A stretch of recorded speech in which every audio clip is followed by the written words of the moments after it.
Salut à tous, le journal du foot de ce mercredi 8 septembre. Les supporters des Bleus attendaient une réaction d'orgueil. Elle a eu lieu, l'équipe de France s'est imposée 2-0 et avec la manière mardi soir contre la Finlande au Groupama Stadium de Lyon. Doublé d'Antoine Griezmann, auteur d'un très gros match comme son coéquipier Karim Benzema.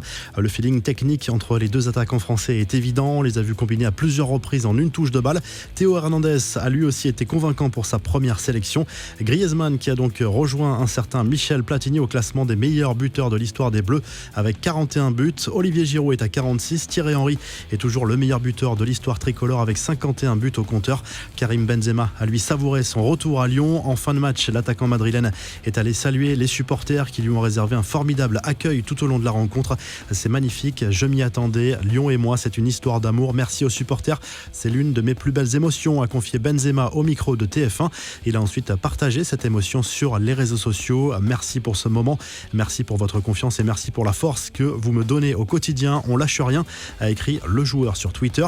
Les champions du monde qui ont fait un pas de géant vers le mondial 2022 au Qatar, les joueurs de Didier Deschamps sont très largement en tête de leur groupe. Prochain rendez-vous le 7 octobre en Belgique pour la demi-finale de la Ligue des Nations. Les autres résultats marquants et le programme de la soirée de mercredi, toujours dans le cadre des éliminatoires du mondial 2022. Le Portugal est désormais seul en tête de son groupe après son succès en Azerbaïdjan 3-0, alors que la Serbie a été accrochée en Irlande. Le Danemark et les Pays-Bas ont cartonné respectivement Israël et la Turquie. Les Danois sont presque qualifiés. Les Néerlandais sont au coude à coude avec la Norvège dans leur groupe. Soirée de gala pour Depay et Haaland, tous deux auteurs d'un triplé. Victoire également de la Croatie et de la Russie dans le groupe H. Au programme ce mercredi soir, Kosovo-Espagne, Grèce-Suède, Italie-Lituanie, Biélorussie-Belgique, Pologne-Angleterre ou encore Islande-Allemagne. Le patron de la Liga menace encore le PSG. Javier Tebas dénonce ce qu'il appelle un club-État qui ne respecte aucune règle. Selon lui, il y a des données qui montrent que le projet parisien n'est pas viable. Aujourd'hui, le PSG dépense plus de 500 millions d'euros en salaire alors qu'il y a des pertes liées au Covid et la baisse des droits TV en France. Nous dénonçons le PSG et Manchester City depuis plusieurs années et nous allons recommencer, nous allons régler le problème du PSG, a lâché le président de la Liga. Nasser El Khelaifi, lui, a assuré que le PSG était totalement serein concernant le fair play financier. Le club s'est même permis de refuser les 180 millions d'euros offerts par le Real Madrid fin août pour Kylian Mbappé. La seule chose qui compte, c'est que le club respecte le fair play financier et nous le respectons, a rétorqué le dirigeant parisien. On vous parlait en début de semaine des chiffres fous du premier contrat signé par Neymar dans la capitale française en 2017. Une opération au total de 489 millions d'euros entre le transfert et les salaires promis à la star brésilienne. Mais selon Marca, le club parisien s'y retrouve largement financièrement. Les retombées du transfert sont colossales. Le journal espagnol parle de 400 millions d'euros de bénéfices générés dès la première saison grâce aux accords financiers favorisés par la signature de Neymar, des partenariats avec Nike, Jordan notamment, jugés impossibles sans la présence de Neymar, sans parler de l'explosion des réseaux sociaux du PSG et ça aussi, ça rapporte.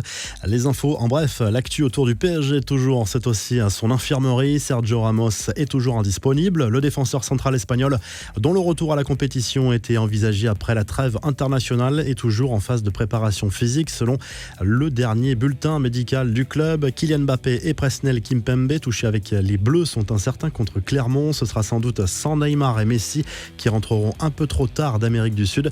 La seule bonne nouvelle, c'est le retour prématuré de Marquinhos, confronté à un flou autour de sa suspension avec la sélection brésilienne. Le défenseur parisien a été autorisé à rentrer en France plus tôt que prévu.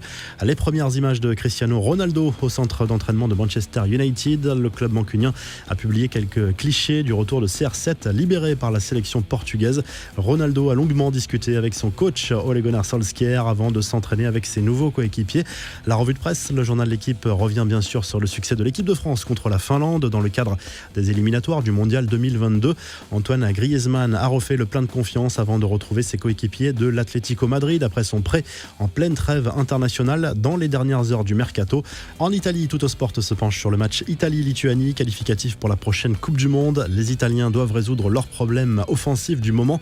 La squadra azzurra a été peu inspirée dans ce domaine face à la Bulgarie et à la Suisse. Enfin, Eduardo Camavinga fait la une du journal AS ce mercredi avec ce titre.